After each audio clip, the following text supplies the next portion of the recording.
भीम, अब दिखाओ तुम्हारा पौरुषत्व।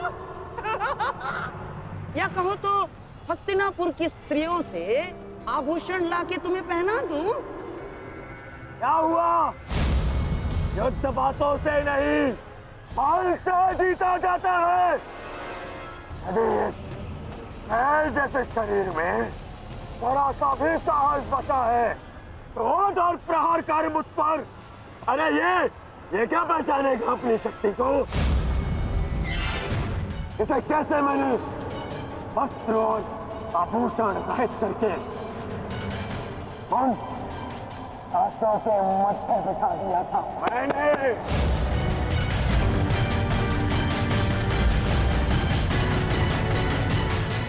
कदाचित ये भी भूल गया है कि कैसे मैंने बड़ी सभा में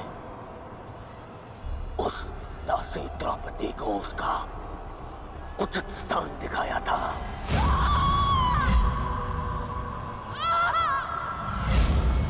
आओ दासी द्रौपदी, आकर मेरी गंगा में बैठो। आओ, वस्त्र हरण करो इस दासी का।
गंगापुत्र, दुर्योधन की रक्षा कीजिए गंगापुत्र।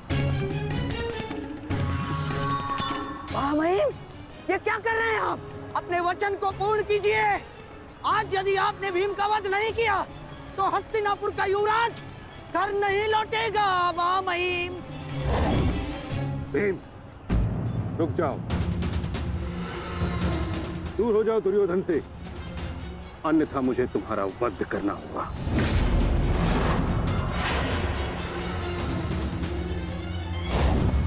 सावधान पितामह, यदि आपने भ्राता भीम पर प्रहार किया तो मुझे विवश होकर आप पर बाण संधान करना होगा। हट जाओ भीम। क्षमा चाहता हूं पितामह, आप अपना वचन पूर्ण कर रहे हैं तो मुझे भी अपनी प्रतिज्ञा का मान रखना है। आज मैं इस दुर्योधन का वध तो करके ही रहूंगा, चाहे इसके लिए मुझे स्वयं के प्राण क्यों न गंवाने पड़े।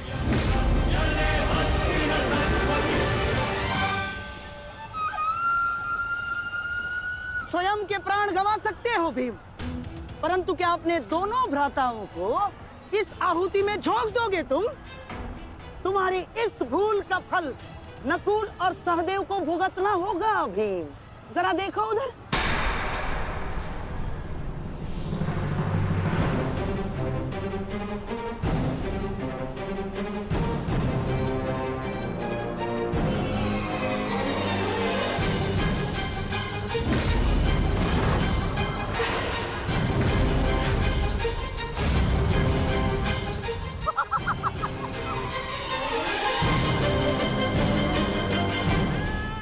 पिताश्री,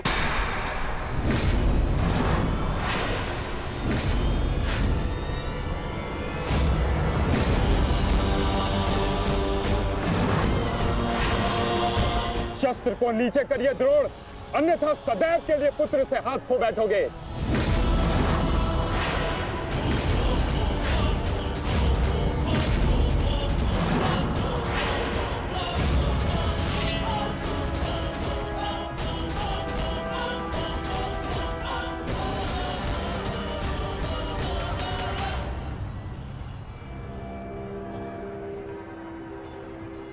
दुर्योधन, तेरा अंत आ गया है।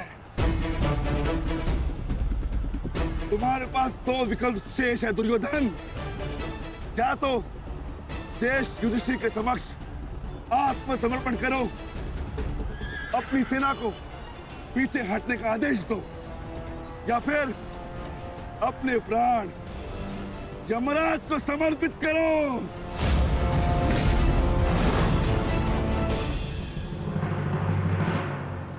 मारो भीम, मारो, शीघ्रता करो भीम। इतनी भी क्या शीघ्रता है राजकुमार युधिष्ठिर?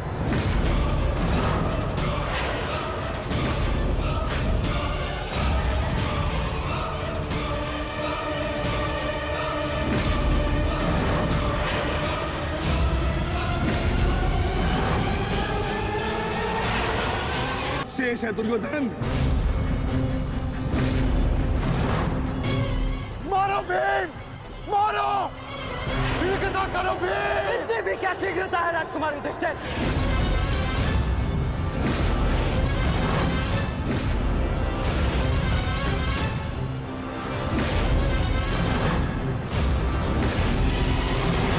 पीछे हट जाइए विकोदर भीम, अन्यथा मूल्य अपने ज्येष्ठा के प्राण देकर चुकाने होंगे।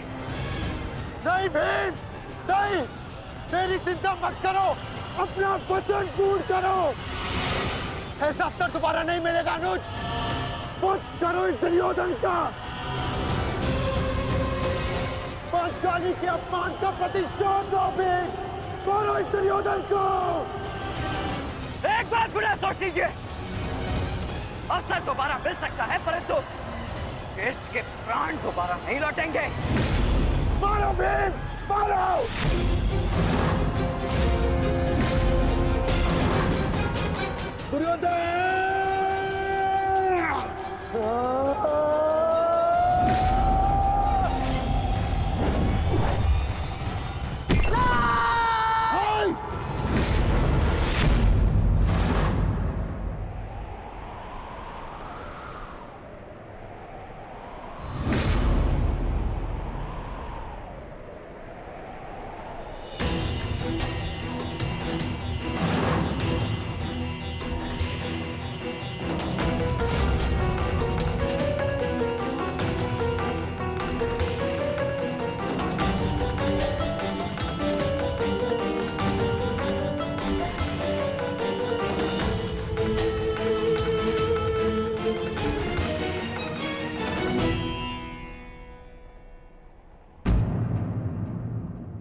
सेवकों, जाओ जाके सबकी सहायता करो, जाओ।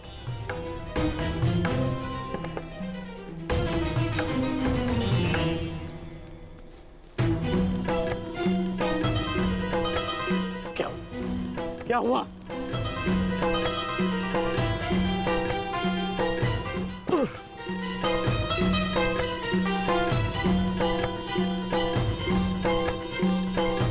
क्या हुआ मित्र? आज हम ये युद्ध हारने ही वाले थे मित्र। उस भीम ने मेरा वध कर ही दिया था, परंतु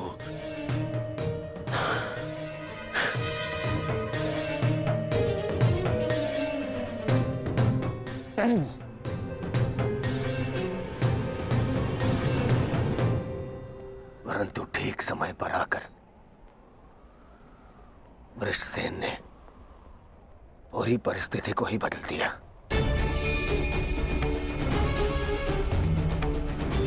वीर वृषसेन ने आज न केवल मेरे प्राणों की रक्षा की,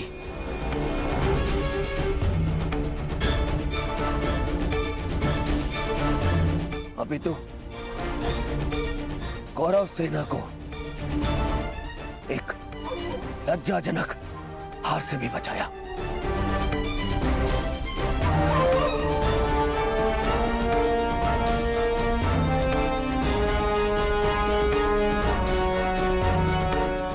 मैं गर्वित हूं तुम्हें अपनी सेना में पाकर पुत्र, गर्वित हूं मैं।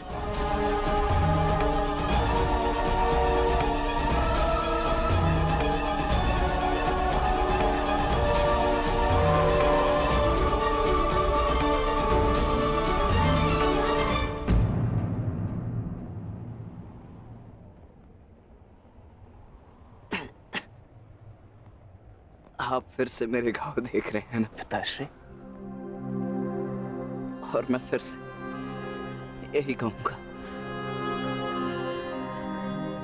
चिंता मत कीजिए।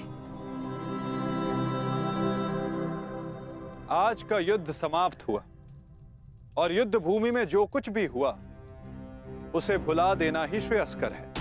अपितु उन बाधाओं को समझने का प्रयास करना चाहिए जो हमें विजयश्री बनने या प्राप्त करने से रोक रही है।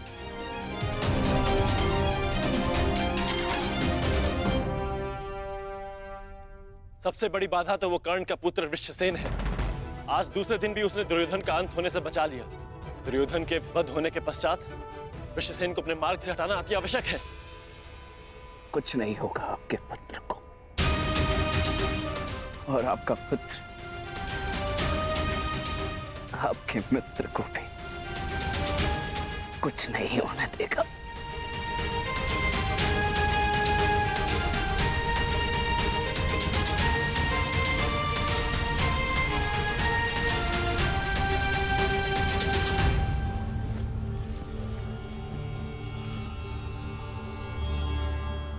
मित्र, आज का दिन हमारे पक्ष में नहीं था।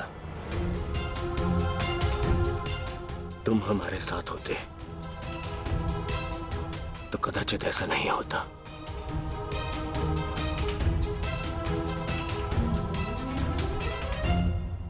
आज युद्ध भूमि में कौरव केवल धर्मराज युधिष्ठिर का वध करने का प्रयत्न करते रहे, और कल हम दुर्योधन को अपना लक्ष्य बनाएंगे।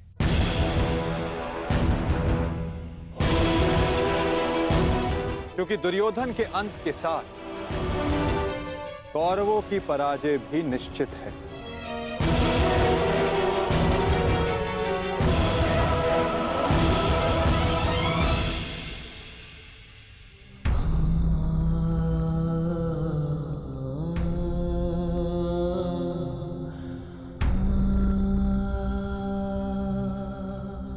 पुत्र,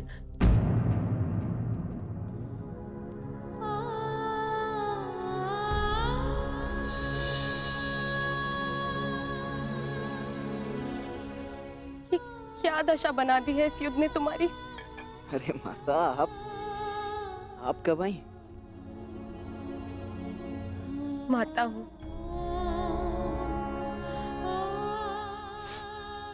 पुत्र को घाव लगता है तो माता को आभास हो ही जाता है। मेरे मन ने कहा कि मेरा पुत्र संकट में है, दौड़ी चली आई।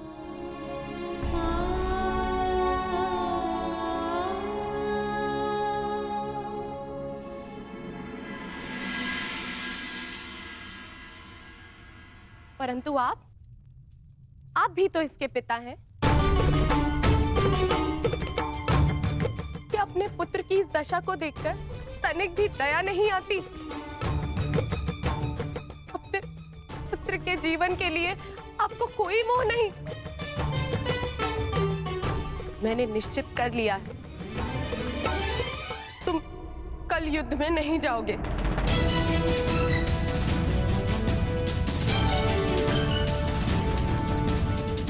परंतु माता, मैंने कहा ना, ये मेरा अंतिम निर्णय है। पिताश्री, ये तुम्हारे अतिरिक्त कौरव सेना में और भी कुशल योद्धा है। निश्चित रूप से कौरव सेना में कुशल योद्धाओं की कमी नहीं है पिताश्री। परंतु वृषसेन वो उन सबसे भिन्न है। उसकी सोच, उसकी प्रतिभा, उसका तेज प्रशंसनीय है। उससे द्वंद्व करते समय मैंने बहुत कुछ सीखा। यदि वो कौरव के पक्ष में ना होता तो निश्चित रूप से मेरा अभिन्न मित्र होता।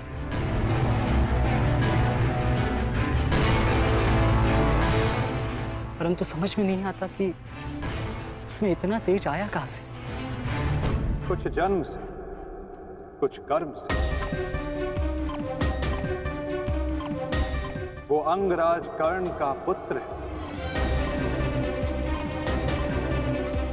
जिसके मन में मृत्यु का भय नहीं, अपने कर्तव्य की ओर पूर्ण आत्मसमर्पण है।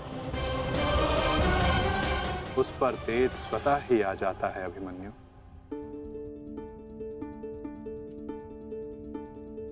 मैं अपने कर्तव्य से मुख नहीं मोड़ सकता माता, क्षमा चाहता हूं। आप मुझसे मेरे प्राण भी मांगेंगी तो मैं अभी अपना शीश काटकर आपके चरणों में रख दूंगा, परंतु मैं अपने वचन से विमुक्त नहीं हो सकता माता। मैं वचनबद्ध हूं। मैं युद्ध में पराजित होकर लौटने वाला नहीं। या तो मैं विजयी होकर कंधों पर बैठकर आऊंगा, या वीर गति को प्राप्त करके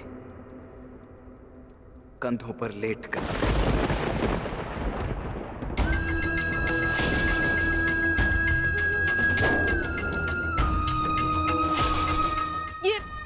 ये आपका पुत्र क्या बोल रहा है? अब आप सुन रहे हैं ना? मैं आपसे हाथ जोड़कर विनती करती हूँ स्वामी, रोकिए इसे। ऐसा कैसे होने दे सकते हैं? कुछ कीजिए। करना तो तुम्हें है सुप्रिया। ममता और कर्तव्य में संतुलन करना है। तुम एक योद्धा की माता हो, तुम्हें अपने हृदय को कठोर बनाना होगा। मेरी अनुपस्थिति में हमारा पुत्र इस महायुद्ध में अत्यंत मुख्य भूमिका निभा रहा है। मुझे उस पर गर्व है और तुम्हें भी होना चाहिए सुप्रिया। युद्ध में पीछे हट जाने वाले वृषसेन का पिता होने से अधिक युद्ध में बलिदान दे देने वाले वृषसेन का पिता होना अधिक श्रेष्ठकर समझता हूं।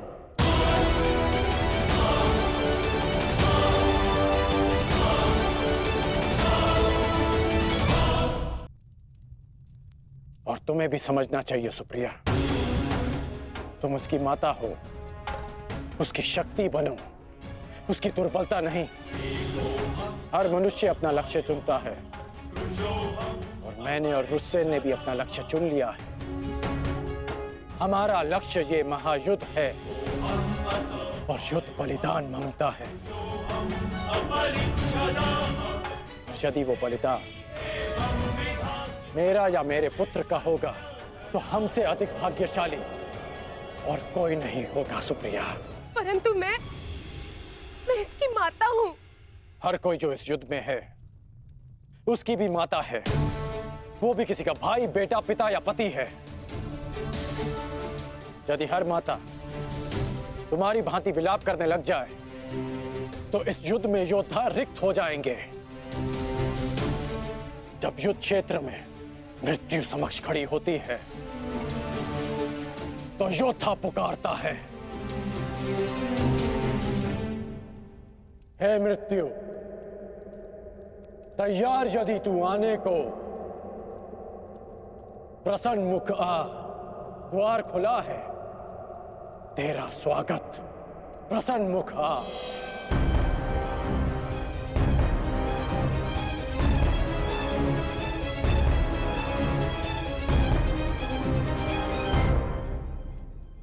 दो महायोद्धाओं के समक्ष एक दुर्बल माता कैसे जीत सकती है?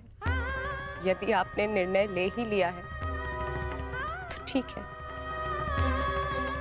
किंतु एक बात स्मरण रखना, यदि मेरे पुत्र को कुछ भी हुआ तो उसके उत्तरदायी आप होंगे, और इसके लिए मैं आपको कभी क्षमा नहीं करूंगी।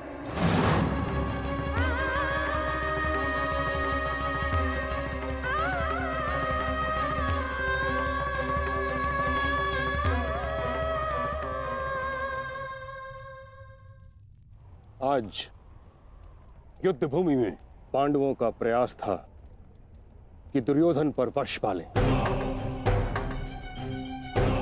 कल भी कदाचित उनका यही प्रयास होगा। इस कारणवश हमें सज्ज रहने की आवश्यकता है।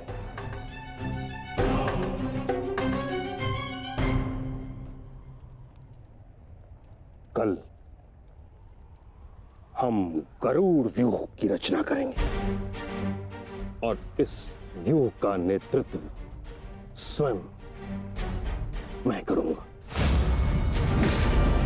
गरुड़ की आंख के स्थान पर मेरा रथ होगा।